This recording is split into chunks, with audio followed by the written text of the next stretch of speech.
Yo, what is up guys? It is Bobby Got 4 here today, and in this video I just want to talk about the new update that came out in Infinite Warfare today. It was a 2 GB update, and I'm just going to go over what they basically did in update that I found on the patch notes on Reddit. So let's go ahead and just look at it. Alright, first things first, feature content and what's new. So they added the Jeong voiceover pack. It's a new guy, basically you have the different voiceover packs that you can use that talk in game and just say random crap. That's basically what he is. And yeah, also they added CWL personalization pack for the COD champs that's coming up, which is pretty cool and I think is a nice little update.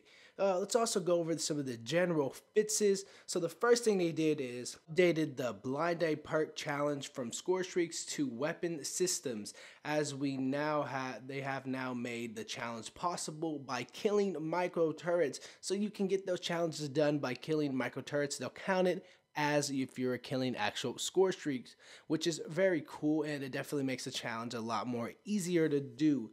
They also added gestures.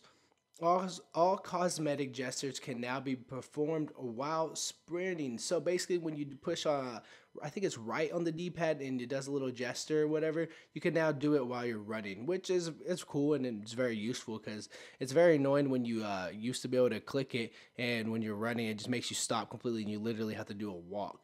So you can be while running or just whatever you're doing in the Call of Duty, and you can still do your gestures.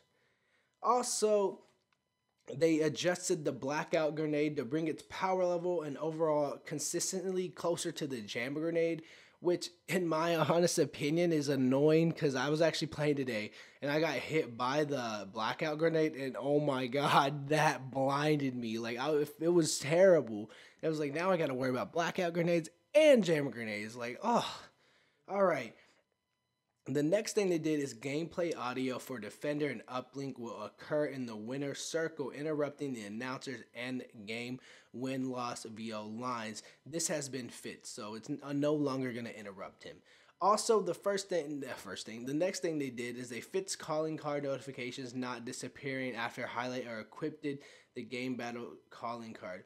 Oh, thank you. I don't know if this has happened to y'all, but when you go down to your calling cards and it says something's new, and you go ahead and you just go through all of them, and then when you go through all of them you realize, and then you're like, you get off and it still says new, and you're like, what is going on? So you go and you check back again and it still says new, and you're like, I swear I checked every single one. So that's no longer gonna happen.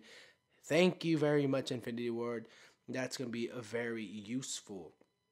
So the next thing they did is in split screens, captured hardpoint colors would not show different colors with the players on different teams. This has been fixed. So if any of y'all playing split screens now, you'll be able to tell which team has the hardpoint, which is cool for all y'all split screen players. After ending a prestige, the after action report for completing a match would display placeholder images and text for calling cards. This has been fixed. So yeah. Also, the next thing they did is they fixed for an error that would come up occurring when a guest player attempts to open the friends list in the menu during gameplay on Xbox One. I personally haven't had this problem, but now it's fixed. The next thing they did is they fixed the player being stuck on purchasing supply drop screen if they repurchase another drop while the loot ceremony screen is running in the background. I don't personally buy supply drops with my own hard-earned cash, so I haven't had this problem, but all y'all that spend money on supply drops, that's fits. The next thing they did is they did a few fixes for the mouse and keyboard issues when assessing the score streak variance on PC, so there you go, PC players. Alright, and a few more things they did is they fixed some of the calling cards not being displayed in the preview pane on the right, or panel on whatever on the right. And they also fixed the VO lines last alive not playing for the second team with one player left in SND and SNR modes. The last thing they did is they fixed the user unable to use the change up passive for legendary Thor Nimbus when using button layouts that use toggle aim down sight settings. Oh, actually, there's one more I just noticed. The CWL and the Codcasters fits a Codcaster not displaying the proper team color on objective icon. So overall, this is a pretty big update. There's a lot of new things, a lot of little like glitches, or not really glitches, but things that were just bugs in the game that weren't working out. Overall, I think it was a pretty good update. It was 2 gigabytes, so it's a pretty decent sized update. We don't really get updates like that very often, but it's definitely going to be useful, and it's going to fix a lot of problems that Infinite Warfare has.